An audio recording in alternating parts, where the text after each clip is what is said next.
नहीं, प्रीति चाची। उठ गई तू? प्रीति कहाँ है? वो तो भाभी जी के साथ वो गांधीनगर गई है। गांधीनगर कब? जब तू घोड़े बेच के सो रही थी ना तब। मुझे पता है, कॉलेज से आके तू ऐसे सो रही थी जैसे देखने में लग रहा था कि कुंभकर्ण की बेटी हो। हाँ, पर वो गांधीनगर क्यों गए हैं? अरे वो भाभी जी की चचेरी बहन रहती है ना, उनके वहाँ। पर ऐसे अचानक क्यों? किसी की तबीयत खराब हो गई है। भाभी जी आई, प्रीति को साथ में लिया और चली गई। हाँ, इतना कह के गई है कि आते आते शाम हो जाएगा। ठीक है। रुक, चोट कैसे लगी? बेटा मैं ये पूछ रही हूँ, चोट कैसी लगी? कॉलेज की सीढ़ियों से गिर गई थी तो। मतलब बताते भी नहीं है। बताएगी कैसे? कॉलेज से आते ही जो सो गई थी। और शैतान प्रीति ने भी नहीं बताया। आने दो आज उसे, बताती हूँ फिर मैं। प्यारी चाची जी, आप ना टेंशन मत लो, छोटी सी चोट है, ठीक हो जाएगी। भगवान झूठ ना बोले बेटा, ये दिख रहा है छोटा सा थप्पड़ है, यूं गाल पे पड़ जाएगा। जा रसोई में जाके हल्दी वाला दूध बना के पी ले। नहीं, मुझे दूध नहीं पसंद। अच्छा, तो कॉलेज में जाके सीढ़ियों से गिरना पसंद है? दूध नहीं पसंद, जा जाके बना। अच्छा ठीक है, आप बना दो, मैं पी लूंगी। नैना बेटा, क्या है ना, वो महीने का टाइम चल रहा है ना, तो मैं नहीं जा सकती रसोई में, तू जा। मैं भी नहीं जा सकती। मतलब तू भी? सत्यानाश, हो गया काम। प्रीति भाभी जी के साथ गांधीनगर गई है और पूजा दामाद जी के साथ डॉक्टर के पास गई है, और यहाँ हम दोनों। हो गई रसोई की छुट्टी। ठीक है, तेरे चाचा जी आएंगे ना तो उन्हें कहती हूँ कि हम लोगों को बाहर ले जाए, ला गार्डन ले चले खाना खिलाने के लिए। अच्छा एक काम कर, जाके तू आराम कर ले जा। अरे बिट्टू के पापा सुनते हैं, जल्दी आइए, देखिए कितना गहरा घाव लगा है हमारे हीरो जैसे भांजे को। सभी मेरा बच्चा। सुन बेटा, तू चिंता मत कर, तेरा ये कमल्स मामा बैठा है। अरे बड़े अच्छे बढ़िया डॉक्टरों की लाइन लगा देगा। लाइन है नहीं क्या है नहीं करे, अब देखिए ना कितना गहरा घाव है। समीर भैया, हम ना इसे फिटकरी के पानी से धो देते हैं। हाँ। चलिए, ज्यादा डॉक्टर मत बन तू। समीर भैया चलिए हम इसे फिटकरी के पानी से धो देते हैं। जा अंदर जा, मेडिकल का डब्बा लेकर आ, उसमें दवाई है, लेके आ जा। और सुन, पूरा बॉक्स लेती आना, जाना जल्दी जा, उसको दर्द हो रहा है तो फिर भी। बेटा तू एक काम कर, तू बैठ जा, पहले तू बैठ जा, वरना क्या है ना, वो घाव थोड़ा और दर्द करेगा, फिर अच्छा नहीं लगेगा ना। बेटा तुझे देख, वो कितना गहरा घाव है। मुझे लगता है कि टेटनस का इंजेक्शन लगवाना। क्या? अरे मामी, मैं इंजेक्शन नहीं लगवाऊंगा। मामा जी, इंजेक्शन नहीं। एकदम बोले तो काकुसा में गया। काकुसा में बहुत बोले तो बहुत ही डरते थे इंजेक्शन से। अरे ये कहाँ रह गई पूनम? अरे तुझे दवाई लेने के लिए भेजा था, पूरी डिस्पेंसरी नहीं। जल्दी आ, आजा बेटा, आजा। दे दवाई। लीजिए मम्मी जी, दवाई निकालना इसमें से। मम्मी जी, इसमें तो दवाई नहीं है। भाई गॉड, अपनी अक्ल लगा, फिटकरी लेके अंदर से जा जल्दी। लीजिए, हमने तो पहले ही कहा था कि फिटकरी वाले पानी से धो।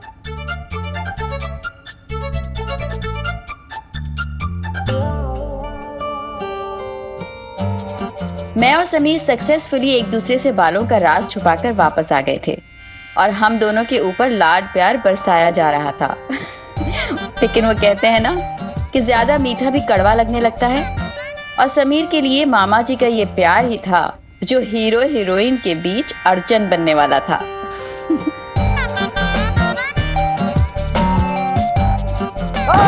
मामी जी जल रहे। सॉरी, मैं एक काम करता हूँ, मैं सूरत जाता हूँ। और पापा जी, हाँ। सूरत तो बहुत दूर है, तो शाम को मेहमान आने वाले हैं ना खाने पर।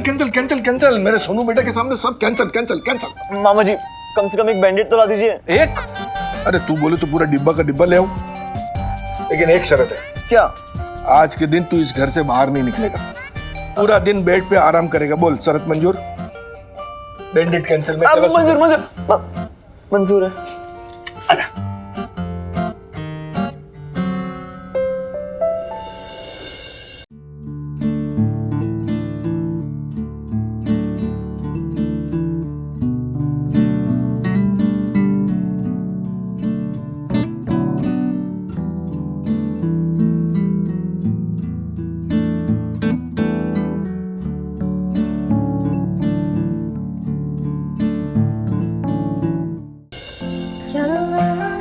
भी भाई। हाँ। वैसे नैना, गिर के उठने का नाम ही जिंदगी है ना। वो तो है। अब देखो ना, हमारी किस्मत में सिर्फ गिरना ही लिखा है। पहले हम बाइक से गिरे और फिर प्लेट हमारे ऊपर। By the way, thank you so much. गिरने के लिए? नहीं, मेरी बाइक पे बैठ के घूमने के लिए। थैंक्स तो मुझे बोलना चाहिए। तुम्हें गिराने के लिए? अपनी बाइक पर बैठाने के लिए। समीर, सच्ची मुझे बहुत अच्छा लगा तुम्हारी बाइक पर बैठकर। तो अगर ऐसी बात है तो मैं तुम्हें रोज बाइक पे बैठा के घुमाऊंगा। जी नहीं। क्यों? अच्छा ठीक है, पर सिर्फ खास मौकों पर ही। तो इसका मतलब मुझे हर एक दिन खास बनाना पड़ेगा, है ना? नैना, हेलो नैना। तो इसके घर में सब प्यार के दुश्मन है। जब भी रोमांटिक बात शुरू होती है कोई ना कोई टपक पड़ता है। नैना नैना, अरे प्रीति भी तो रहती है साथ में।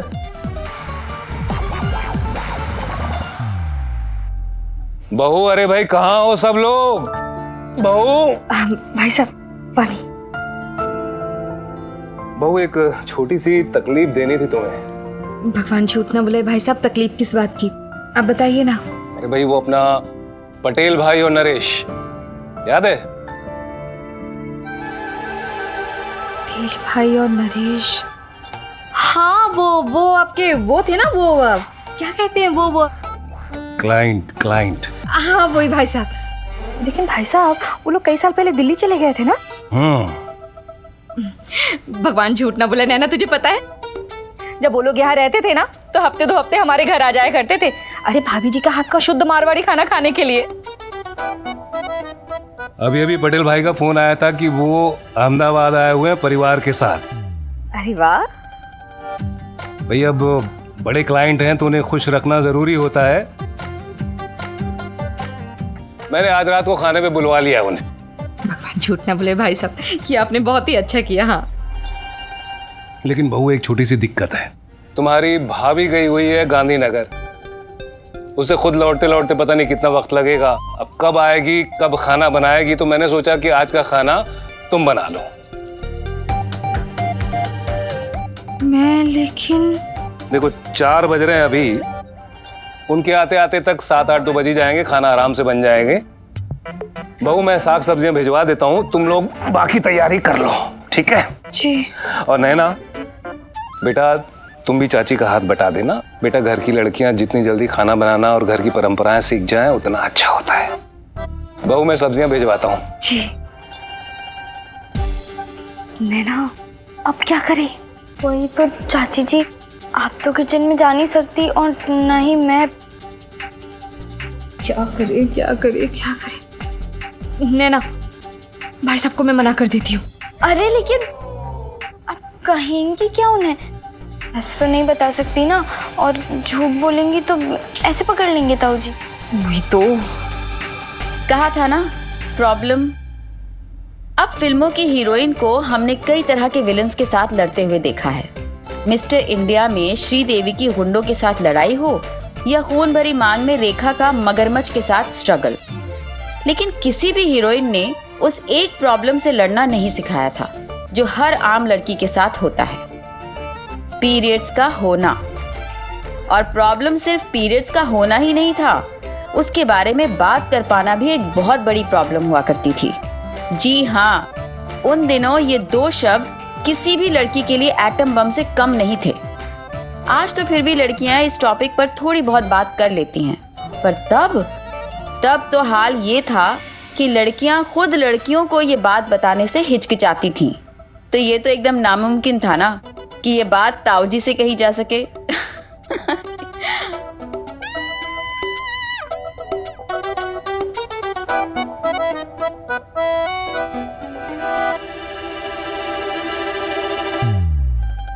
भगवान झूठ ना बुलाए नैना, मैंने सोचा था कि आज रात का खाना भाभी जी के यहाँ खा लेंगे, पर यहाँ तो मामला ही उल्टा पड़ गया। नैना बेटा तेरे चाचा जी को फोन करती हूँ। अब मेरा मत बताना। हाँ हाँ नहीं बताऊंगी।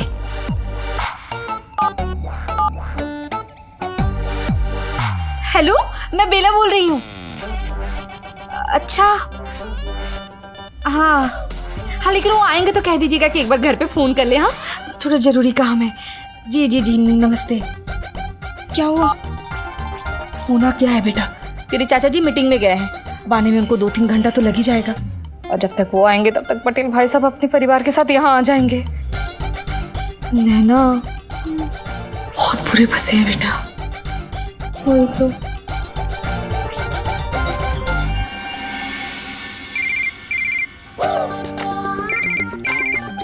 हेलो। हाँ सॉरी, वो ताऊ जी आ गए थे इसलिए। नैना तो फोन कर क्यों किया?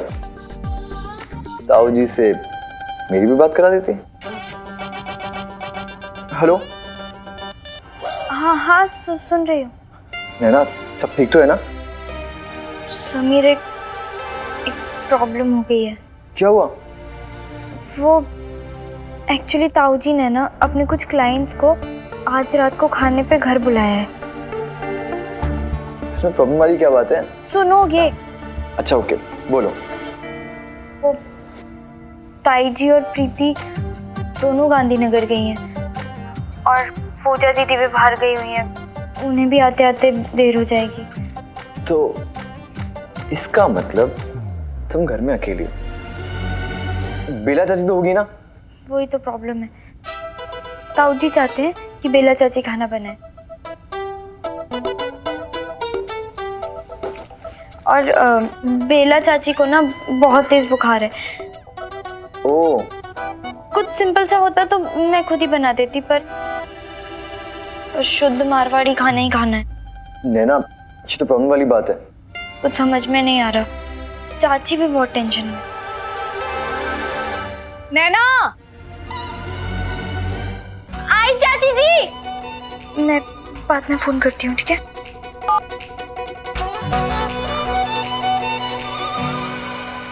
नैना सुना, मेरे दिमाग में ना एक बहुत ही अच्छा आइडिया आया। क्यों ना मेगा बहन या उसकी मम्मी को बुला ले, खाना बना देगी।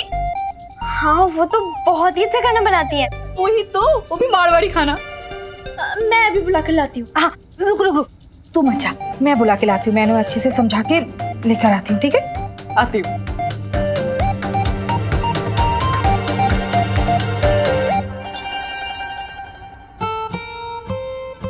यार नैना भाभी के घर पे भी कुछ ना कुछ पंगा पड़ता ही रहता है। सच्ची यार, कल भाभी को बोलेंगे कि हवन करा ले।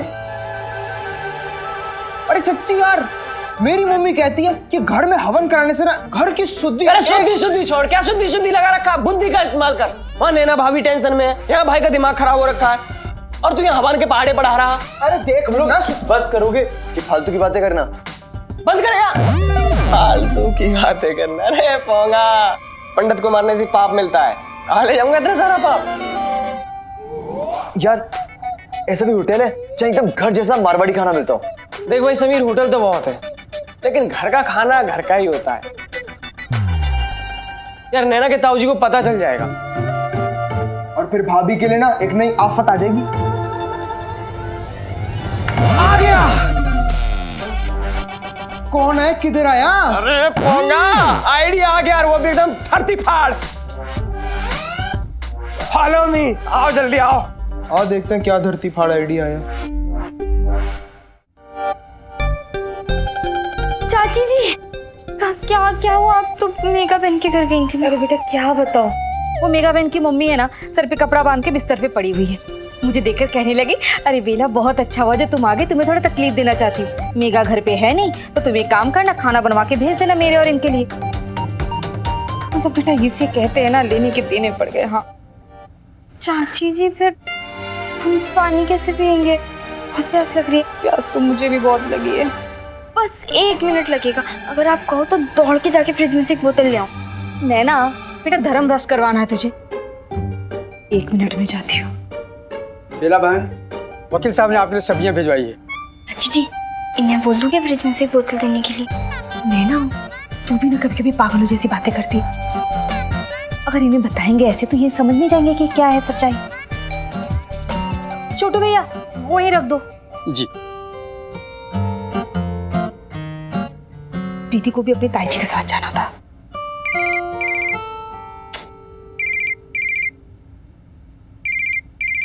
हेलो, हाँ जी। जी ताऊ जी। सब्जियां दे गया छोटू? हाँ, बस अभी दे कर गए। और बेटा बेला कहाँ है? वो यहीं पर है। लीजिए 1 मिनट।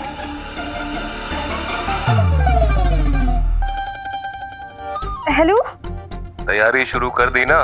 जी भाई साहब। खाना ऐसा बनना चाहिए कि उंगलियां चाटते रह जाएं सब। जी भाई साहब। बहुत खास क्लाइंट हैं, बेइज्जती नहीं होनी चाहिए मेरी, ये बात याद रखना। जी भाई साहब। चाची जी, हम किसी होटल से खाना मंगवा लें? जी भाई साहब। होटल से? बहुत अच्छी बात बोली है तूने बेटा। फिर उसी होटल की दीवार पे ना भाई साहब तुझे और मुझे चुनवा देंगे। अरे खाना देखते समझ जाएंगे कि बाहर का है। और उसके बाद घर पे जो महाभारत होगा वो तो तू जानती है ना बेटा। तो अब प्रॉब्लम ज्यादा बड़ी नहीं थी, लेकिन जमाना ही ऐसा था। मुझे और बेला चाची को डर लग रहा था, वो भी मौत का। यमराज साक्षात सामने जो खड़े दिखाई दे रहे थे, ताऊ जी के रूप में।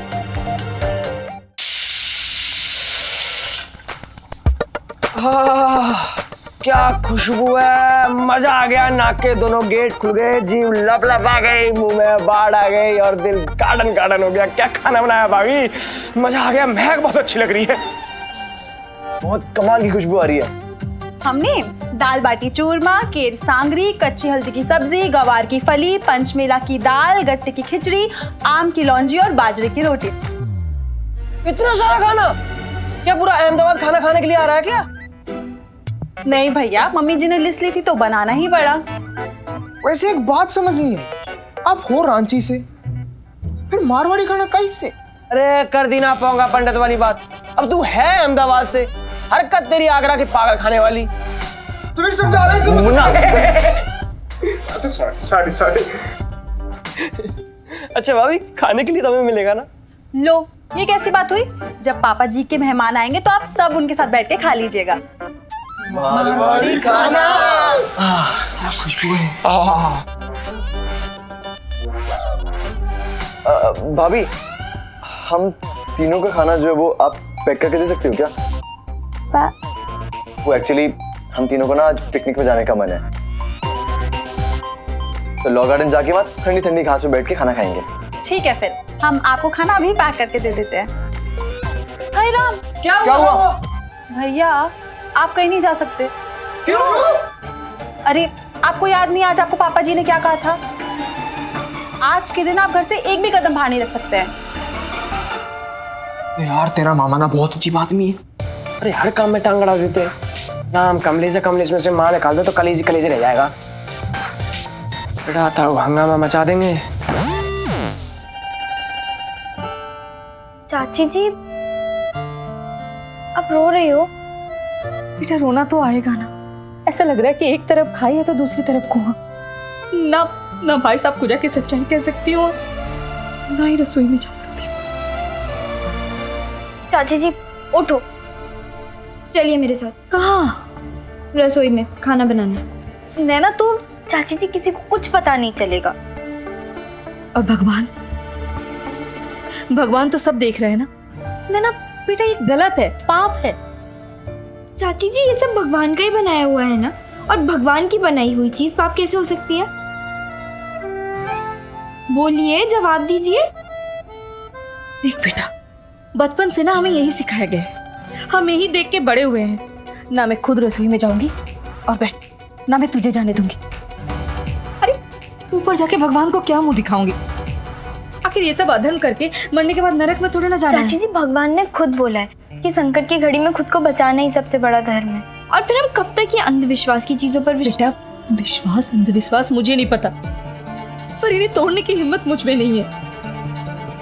मुझे तो लगता है कि भगवान ना कोई आदमी होगा, क्योंकि अगर औरत होती तो औरत की जिंदगी में ना इतने दर्द होते, ना इतने सवाल, इतनी मुश्किलें जिनकी ना तो कोई दवा है, ना कोई हल और ना कोई जवाब। आज उस दिन को याद करती हूँ तो लगता है कि काश तब लड़कियाँ आज की तरह होती, हर बात खुल के बिना डरे कहने वाली।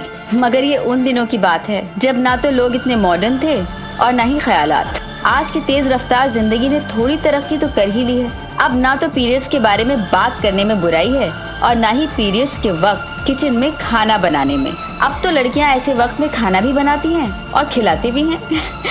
पर तब हमारे लिए ये बात गले में फंसे कांटे की तरह हुआ करती थी, ना उगली जाए और ना ही निगली जाए।